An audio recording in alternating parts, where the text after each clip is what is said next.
Oke, kita akan mencoba belajar lagi apa itu ID objek menggunakan QML. Kita buat project baru, Qt Quick Application. Kita pilih, kita berikan dia nama misalkan study atau program 01 ya. Kita coba berikan nama program 01. Build sistemnya QMake, minimal require atau versinya seperti ini 515. Oke, terus kita pilih file go desktop, finish. Oke, kita di sini atau saya menggunakan file go ya untuk mendeteksi perubahan daripada kode kita secara live atau langsung, agar saya tidak melakukan run projectnya melalui tombol run di sini. Jadi kalau kita menggunakan file go ini, kita tidak perlu run pada saat kita melakukan perubahan kode kita, kecuali kita sudah selesai melakukan pembuatan program dan siap untuk dipublish baik secara desktop ataupun mobile. Kita baru menyesuaikan aplikasi yang akan kita gunakan melalui run ini atau dirilis. Langsung saja untuk bagian pertama, import Qt Quick. Ini merupakan library atau pustaka yang digunakan oleh si Qt ini agar dia bisa menggunakan bahasa QML. Terus Qt Quick Window, nanti kita memanfaatkan window atau form. Di bagian baris 4 sampai 9 ini merupakan kode QML-nya, di mana window ini merupakan objek pertama atau entry point yang dideteksi oleh si C++ nya. Kalau kita lihat di sini main CPP, jadi dia akan melakukan eksekusi. Kalau kita lihat ya, posisinya di sini, yaitu di sini dia akan melakukan eksekusi terhadap entry point atau main QML, di mana main QML ini kalau kita lihat di main QML dia ada window, maka ini yang akan dideteksi pertama kali oleh si C++ nya. Oke, kembali lagi ke bagian QML. Di bagian QML ada properti ini ya. Oke, ada width. Oke, width-nya 640, panjang tingginya 480. Visible true karena dia tampil. Apabila kita lakukan false, maka dia akan tersembunyi ya. Nah, seperti itu secara real atau live. Saya ketikkan true. Title itu caption yang ada di sini. Kita bisa menggunakan QSTR. Kalau kita nanti menggunakan aplikasi, membuat aplikasi dengan file Go apps-nya, kita bisa memanfaatkan QSTR ini untuk menyisipkan kode HTML. Kalau kita tidak menggunakan QSTR, itu bisa, yaitu dengan seperti ini, langsung saja stringnya. Jadi kita tidak perlu mengetikkan QSTR-nya. Oke.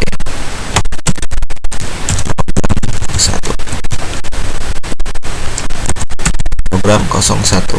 Nah, seperti ini.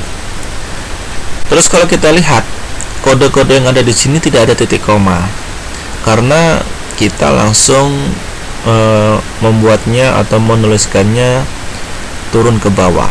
Apabila nanti dia menyamping, misalkan ada width 60, terus height-nya ini kita kepingin dia di samping, maka kita wajib memberikan dia titik koma.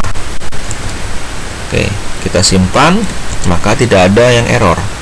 Tapi apabila width-nya ini kita hilangkan titik koma dan kita simpan, maka errornya akan muncul.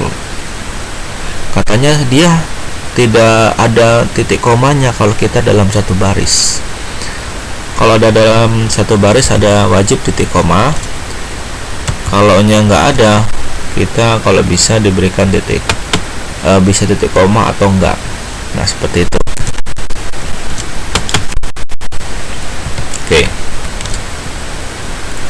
Karena window ini merupakan objek pertama atau root pertama, alangkah baiknya nanti ada membuat ID. Jadi setiap membuat objek seperti label, input, tombol, ataupun gambar, rectangle, kotak, itu alangkah baiknya kita berikan ID atau nama komponennya, nama objeknya, supaya kita bisa melakukan aksi di dalam objek tersebut, bisa melakukan perubahan nilai propertinya, kita bisa memberikan event handling.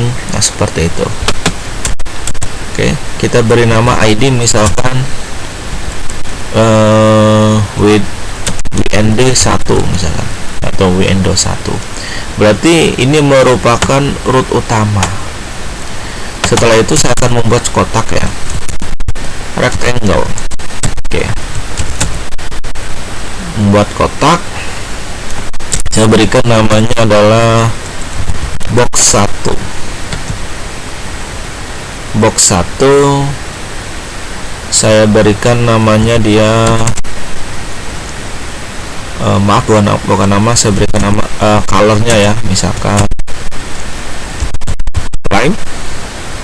Saya simpan, terus misalkan height-nya itu saya berikan 200, terus width-nya saya berikan dia 200. Nah, seperti itu. Maka pada saat saya simpan, dia akan menuju ke posisi di sini ya, 0,0.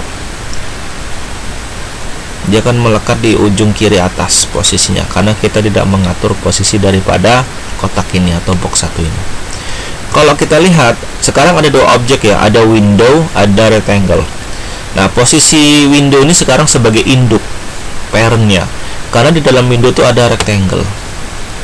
Nah, berarti rectangle ini merupakan child atau anaknya daripada window. Otomatis nanti kalau kita posisinya di rectangle box 1, kita bisa menyamakan terhadap parent-nya.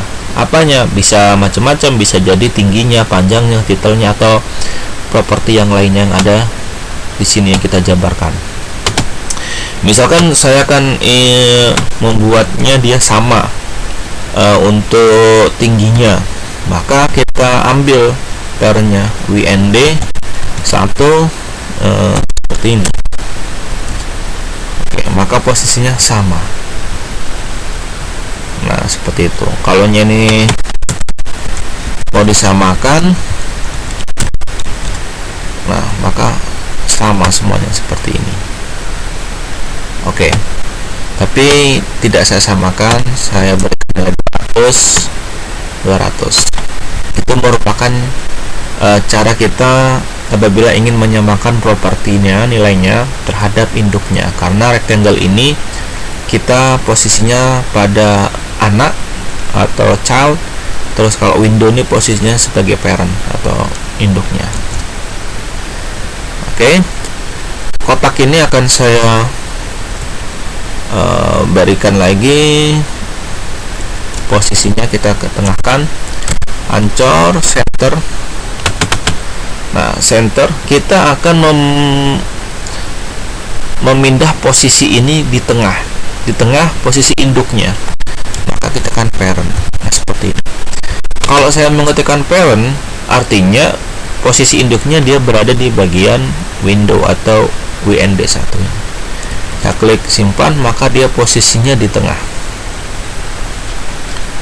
Oke, seperti itu. Nah, kita bisa juga menyisipkan sekarang nih posisi rectangle atau box 1 ini kita ubah menjadi induk terhadap objek yang di dalamnya ini. Jadi kita bisa memberikan objek di dalamnya ini. Misalkan saya buat di sini adalah image.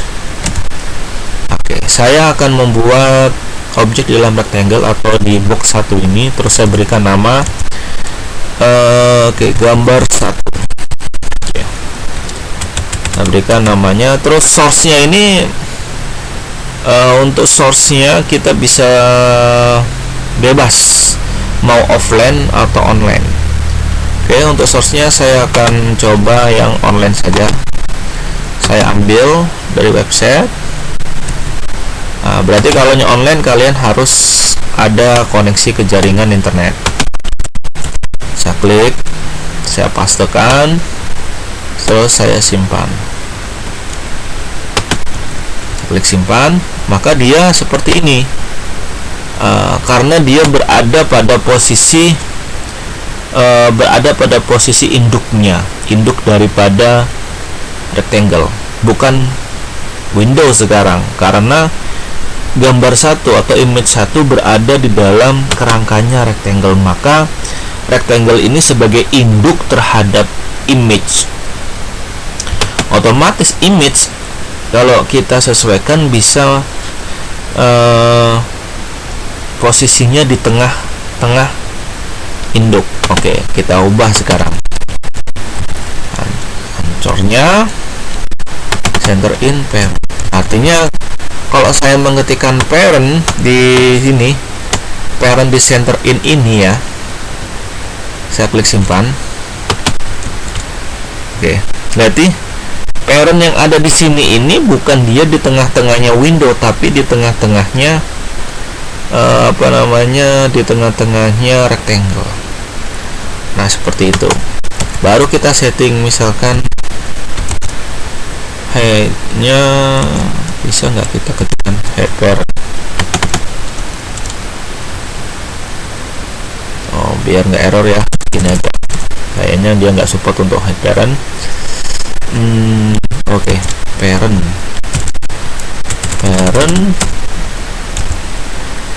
head. Nah, seperti itu. Parent head, terus width-nya parent width. Klik simpan. Oke, lihat di sini saya menjabarkan di sini adalah parent.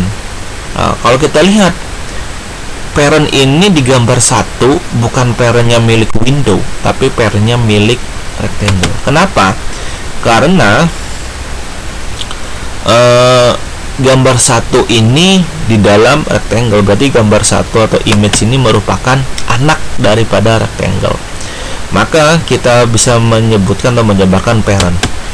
Induknya itu otomatis kalau saya ngetikkan parent berarti induknya ada box 1 atau rectangle.